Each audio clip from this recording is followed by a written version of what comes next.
Guess what we're watching today? Hello!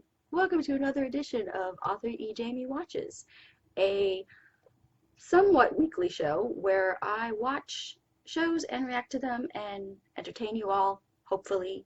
Um, for this week, we are back into the Turkish drama Hershey's Chocolate Kisses, which is not the name of the show. I am a Canadian girl who will mispronounce Turkish names. There will likely be yelling at the screen. There may be crying because Turkish dramas do things to my emotions.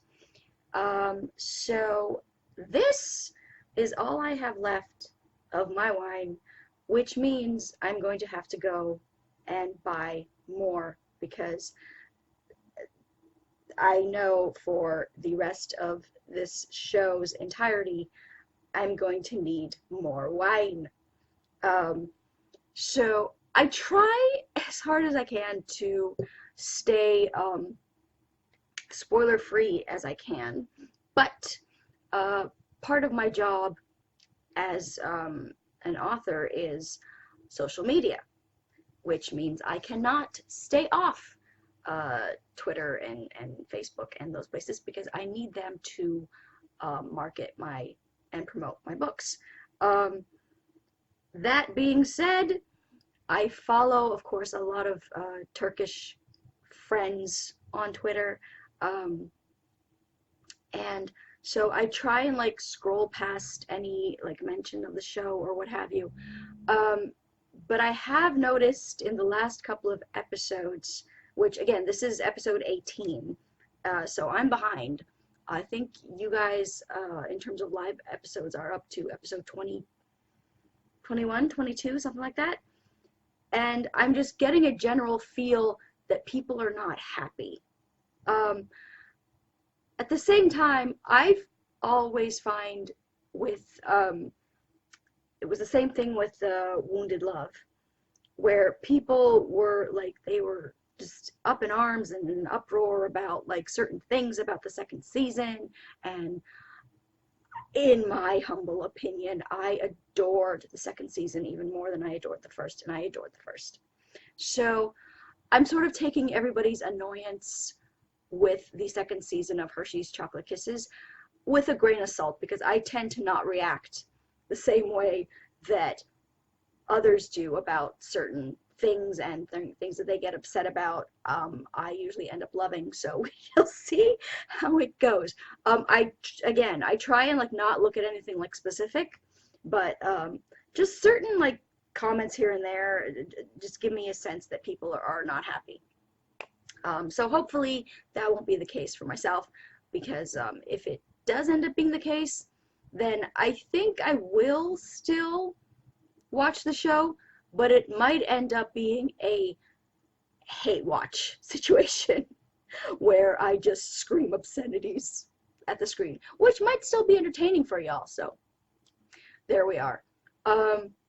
So in the last episode, Papa Koala Bear and Esma met up in secret.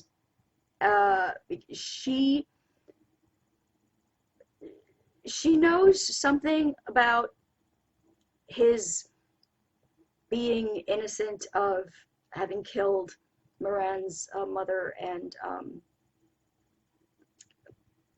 father, because like we know that he's actually Moran's father.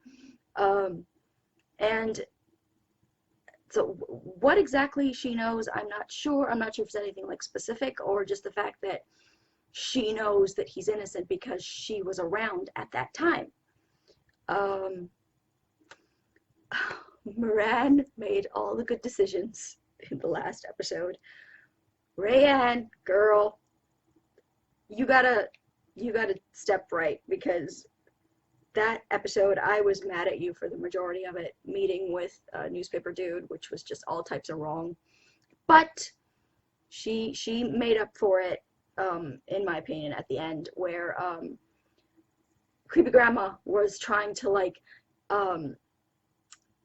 get her in trouble with Moran by spilling these secrets that the reason that Rayanne married Moran was not to save him, but to save Newspaper Dude.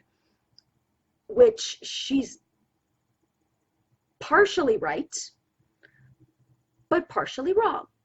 Because, yes, Rayanne did marry Moran to save Newspaper Dude. And to save Moran. Because the two of them are two freaking idiots who don't know how to be around each other without wanting to kill each other, because they're both in love with the same woman. So Rayanne turns it around and gloriously drops the bomb that, oh, you think you got me? Well, why don't we also tell Moran how I have proof that the reason I was kidnapped was because of something you did. And that's where we ended. So that made me so proud of my Curly Cupcake and made up for the fracosity of her behavior for the majority of the episode. So we're going into episode 18. Very excited. So let's get started here. And here we go.